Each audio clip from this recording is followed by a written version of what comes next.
Subscribe to our YouTube channel and press the bell icon to get the latest updates.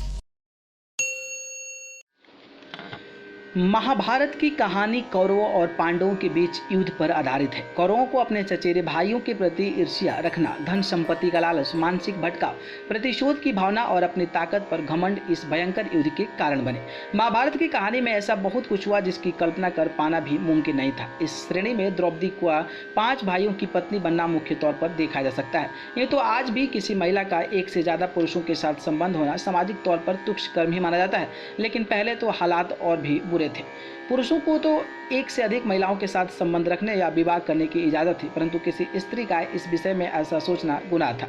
ऐसे हालातों में द्रौपदी के 5 पतियों की पत्नी बनकर रहना अपने आप में हैरान करने वाली बात थी। द्रौपदी ने जब 5 भाइयों की पत्नी बनने की शर्त कई वचनों के साथ पूरी की, जिनमें सबसे पहली शर्त थी कि वह एक समय पर एक ही भाई की पत्नी बनकर रहेगी। यह सीमावधि 1 साल की होगी और इस दौरान अन्य भाइयों का उनसे कोई वास्ता नहीं होगा। विवाह के समय वेदव्यास ने भी द्रौपदी को यह वरदान दिया कि जब भी वह एक भाई से दूसरे भाई के पास पत्नी बनकर जाएगी तब वो अपना कौमार्य फिर से हासिल कर लेगी। इसके अलावा भी द्रौपदी कुछ वरदान हासिल थे जिनका उल्लेख महाभारत की कथा में मिलता है। वे महाभारत में इस घटना उल्लेख है कि दुशासन ने अपने अपमान का प्रतिशोध लेने के लिए बड़ी सभा में द्रौपदी का चिरहरण करवाया था, लेकिन श्री कृष्ण ने स्वयं प्रकट होकर द्रौपदी की सम्मान की रक्षा की थी। इस घटना से जुड़ी एक और कहानी का उल्लेख मिलता है जो ऋषि दुर्वासा द्वारा द्रौपदी को वरदान प्राप्त से संबंधित है। पौराणिक कथाओं के अनुसार इस वरदान की वजह से द्रौपदी का चिरहरण होने से बचा था। शिवपुराण के अनुसार एक बार भगवान शिव के अवतार माने जाने वाले ऋषि दुर्वासा नदी में स्नान कर रहे थे। नदी के तेज बहाव और अनियंत्रित लहरों की वजह से दुर्वासा के कपड़े बह गए।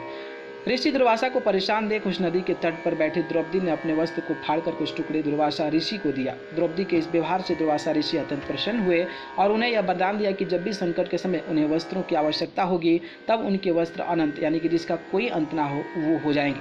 दुर्वासा ऋषि द्वारा दिए गए इस वरदान की वजह से भरी सभा में जब दुशासन ने द्रौपदी का चीरहरण करने का प्रयास किया तब द्रौपदी की साड़ी के कई टुकड़े हो जाने की वजह से उनके सम्मान की रक्षा हुई। पौराणिक दस्तावेजों में महर्षि दुर्वासा का नाम एक ऐसी शख्सियत के तौर पर दर्ज है जिनके क्रोध से कभी कोई नहीं बच पाया। महर्षि दुर्वासा द्वारा दिए गए श्राप के किस्से इतिहास में मौजूद हैं, लेकिन उनके द्वारा कई बार वरदान भी दिए गए हैं।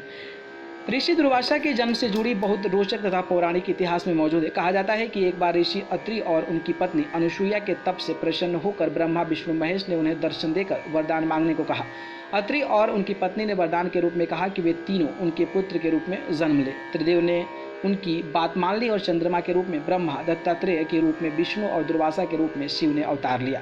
दुर्वासा ऋषि का जन्म शिव के रौद्र रूप अवतार के रूप में हुआ था, इसलिए उनका क्रोध शांत कर पाना वाकई कठिन था। हिंदू धर्म ग्रंथों में ऋषि दुर्वासा द्वारा भगवान विष्णु के अवतार भगवान राम की परीक्षा लेने की भी घटना दर्ज है। एक बार काल में भगवान राम की वचनबद्धता की परीक्षा लेने की ठानी। काल ने ऋषि का रूप धारण कर भगवान राम से शर्त लगाई, जब तक तुम मुझसे बात कर रहे हो तब तक यहाँ कोई नहीं आएगा, अगर कोई आया तो उसका त्याग कर दोगे। ऐसे में ऋषि दुर्वासा ने भगवान राम की परीक्षा लेने के लिए चाल से लक्ष्मण को उनके पास उसी समय भेज दिया। लक्ष्मण के वार्तालाप के बीच में आते ही श्री राम ने लक्ष्मण को त्याग दिया। न्यूज रूम से अमित जी वर्ल्ड की रिपोर्ट।